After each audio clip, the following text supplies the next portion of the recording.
Halina po at pakinggan ang isa pa nating kapatid na narrator na si Kamatayan Horror Stories. Nagtatampok ng mga kwentong hango sa mga totoong pangyayari na batay sa mga pinadalang kwento ng kababalaghan o kaya'y kathang isip lamang. Nasa description box po ang link sa kanyang channel. Please subscribe. Salamat.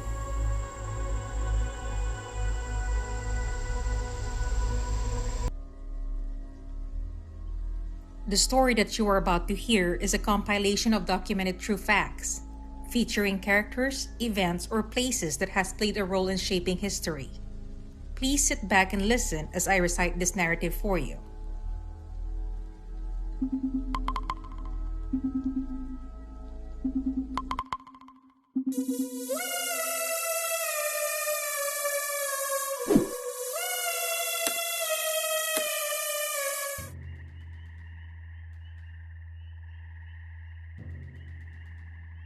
Robert Black was a pedophile and serial killer from Scotland who was accused of kidnapping, rape, sexual assault, and murdering 4 girls aged 5 to 11 in a series of killings in the United Kingdom between 1981 and 1986. Robert Black was born on April 21, 1947 to Jesse Hunter Black, who refused to put a father's name on his birth certificate and had him fostered at 6 months old. Black was raised by Jack and Margaret Tulip in Kenloch Levan near Glencoe in the West Highlands. From a very early age, Black showed aggressive and antisocial tendencies.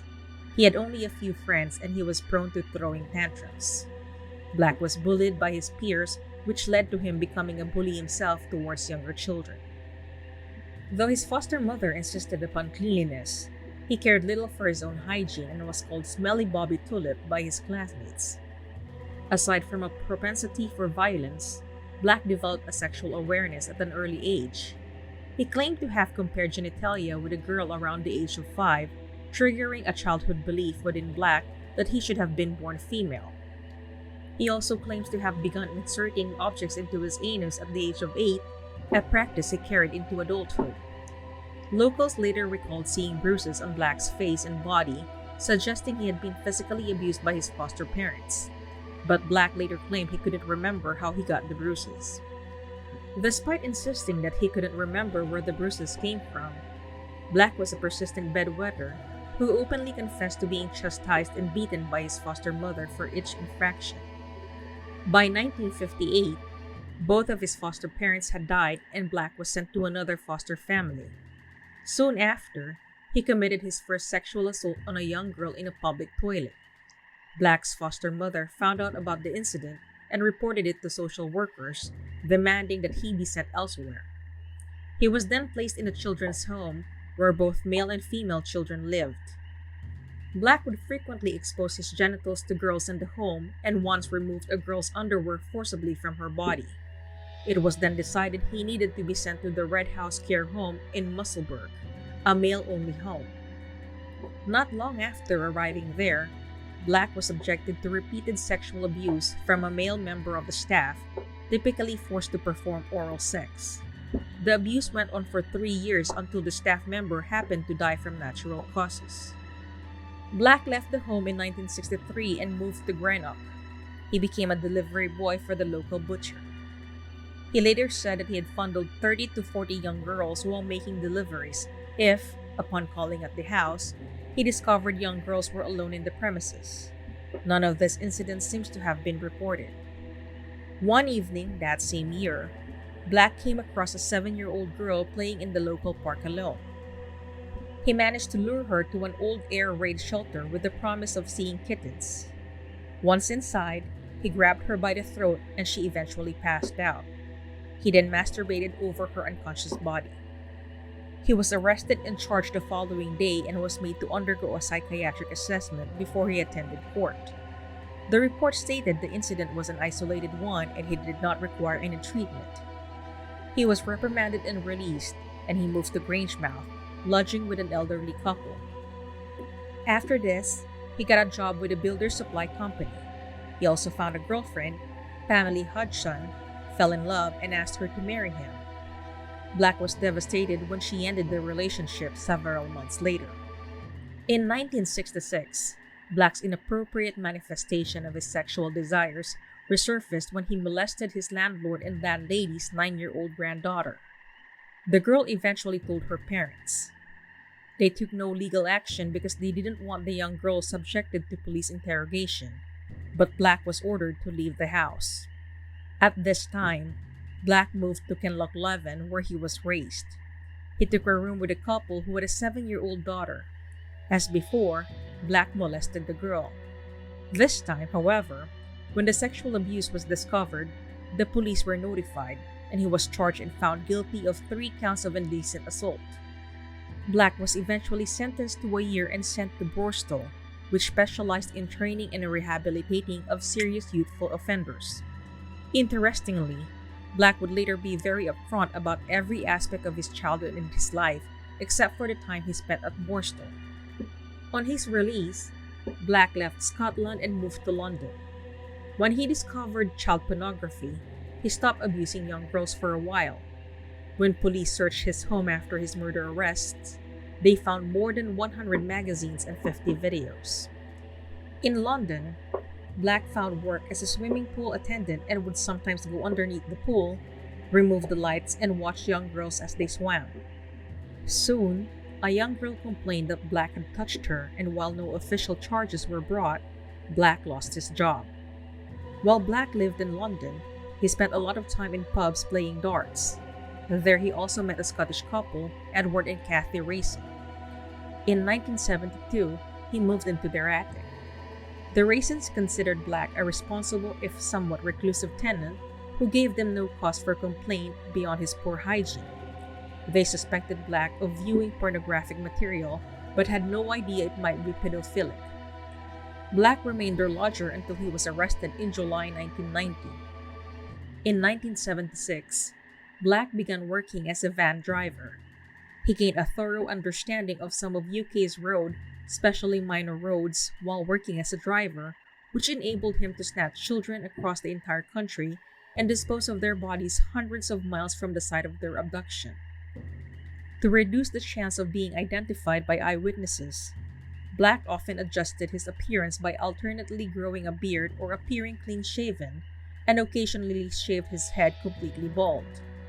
Black also owned over a dozen pairs of spectacles and would wear a pair significantly different from those he regularly wore when abducting children. He also covered the rear windows of his van with opaque black curtains. Jennifer Cardy, then 9 years old, was kidnapped while riding her bicycle from her home in Country Antrim to a friend's house on August 12, 1981.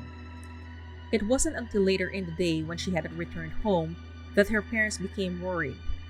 Her bicycle was found hours after she had been reported missing, and someone had covered it with leaves and branches to try and hide it. Though authorities were not convinced she had been kidnapped. Her body was found 6 days later by 2 hunters. She was in a reservoir close to a lay-by 16 miles from her home. The autopsy revealed she had been sexually abused, drowned, and most likely strangled by a ligature.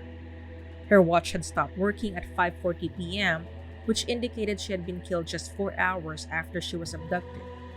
Susan Claire Maxwell, 11 years old, was abducted by Black on July 30, 1982. The police were called and inquiries swiftly began. Many people had seen Susan that afternoon, both people who knew her and people who simply remembered a little girl dressed in yellow, swinging a tennis racket. These sightings of Susan were numerous until a certain point just over the Twysted Bridge, yards across the border into England. She was seen as she crossed the bridge by several people at about 4:30, and then she was gone. Nobody had seen her abduction, but in the space of a moment she had vanished. A major search was underway the next day. Nearly 300 police officers were involved in the investigating of her disappearance. On August 12, a lorry driver discovered her dead body hidden beneath undergrowth. She was still clothed, but her underwear and shoes were missing from her body. The precise date and cause of her death could not be determined due to decomposition. Maxwell had been bound and gagged with sticking plaster, and her underwear had been removed and folded beneath her head, suggesting that she had been sexually assaulted before she was killed. Black's third victim was also his youngest. Carolyn Hogg was just 5 years old when she was taken outside her home early in the evening of July 8, 1983. Her family searched the neighborhood when she hadn't come inside at 7:15 p.m. A boy told the family he had seen Carolyn with a man on the promenade nearby, so they searched the area thoroughly before reporting her missing to the police. The search was enormous, with over 2,000 volunteers helping around 50 members of the Royal Scots Fusiliers search for young Carolyn. Despite there being 9 known pedophiles living in the area at the time of her disappearance, all were eliminated from the inquiry. A description of a man seen following Carolyn that evening was given, and one teenage girl overheard her saying "yes please" to the man, whom she had assumed was the girl's father. Many people came forward saying they had seen Carolyn with a balding, bespectacled man at the nearby fun fair, and when they left the fair, it seemed the little girl was frightened, but nobody had suspected anything sinister. Carolyn's body was found on July 18 in a ditch near the M1 motorway in Twy Cross, 310 miles away from her home. Her body was naked and in the advanced stages of decomposition, so it was difficult to determine how she was killed. 3 years later, on March 26, 1986, 10-year-old Sarah Harper went missing from Morley in Leeds after leaving her home to go to the corner store shop to buy a loaf of bread.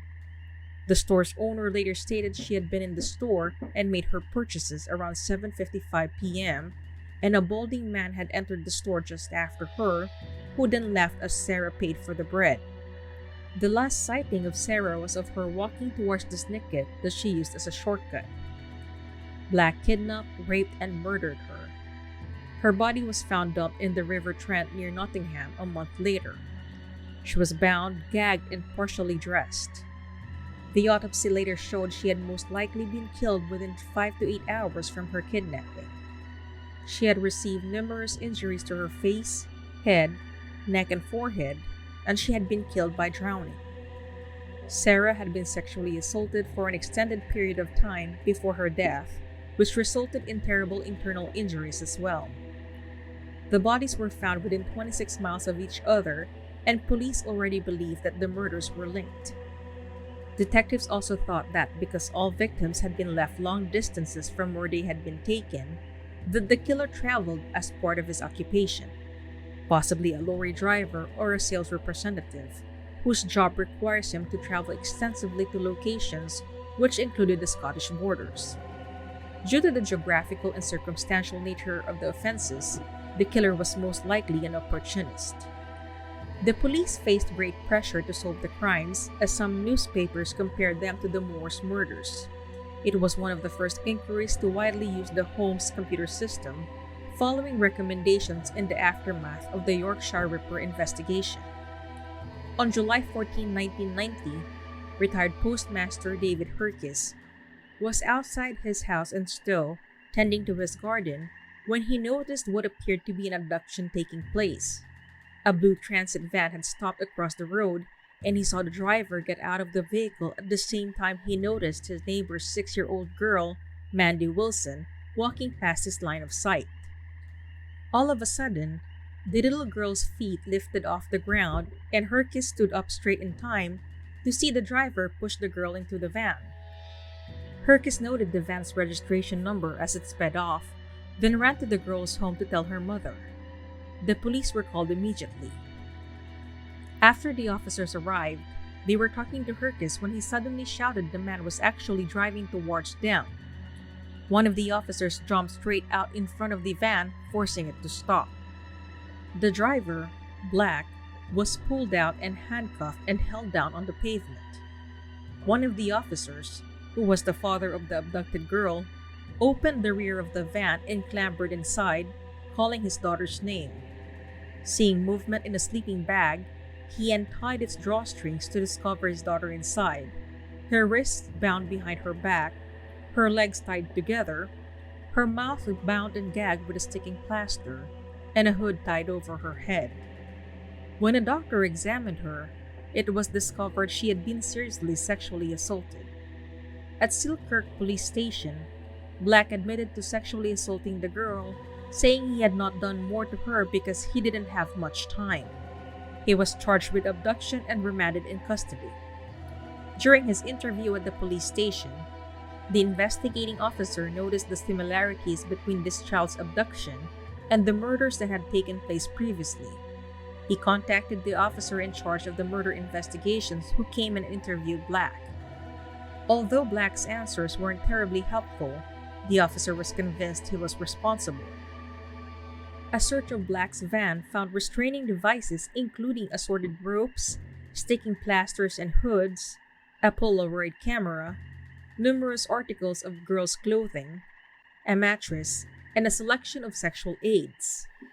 He later told police that he would get into the back of his van on night runs and dress himself in girls' clothing, particularly swimming costumes, while he was masturbating. He gave no plausible explanation for the sexual aids.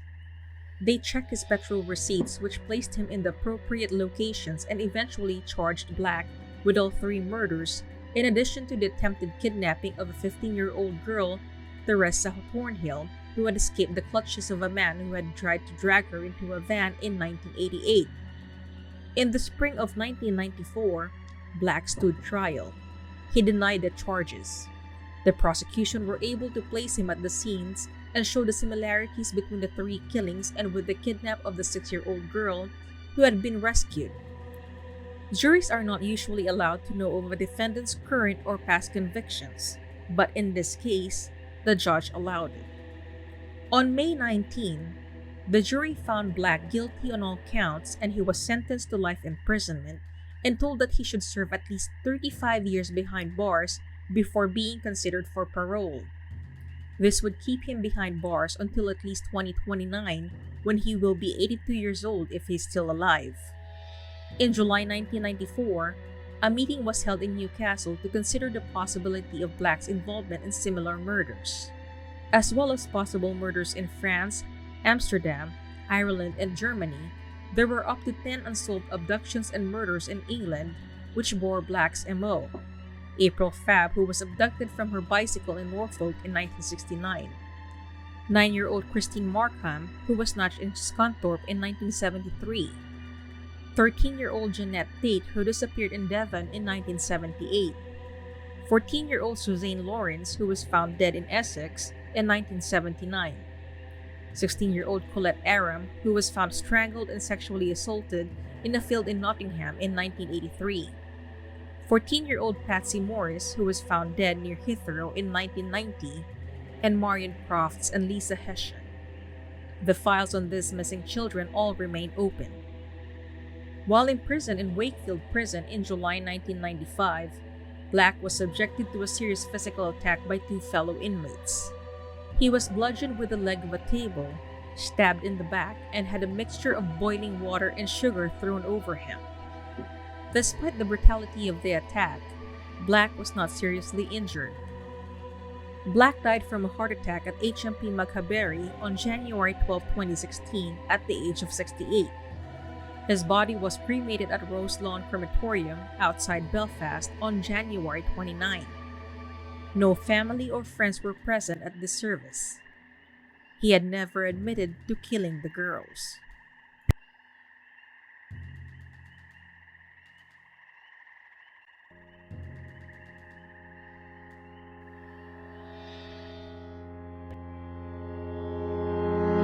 Hey everyone! I just wanted to express how grateful I am that you took the time to listen to my narration. Hopefully you enjoyed it. I am Twysted Mind and please enjoy the rest of your day. Salamat!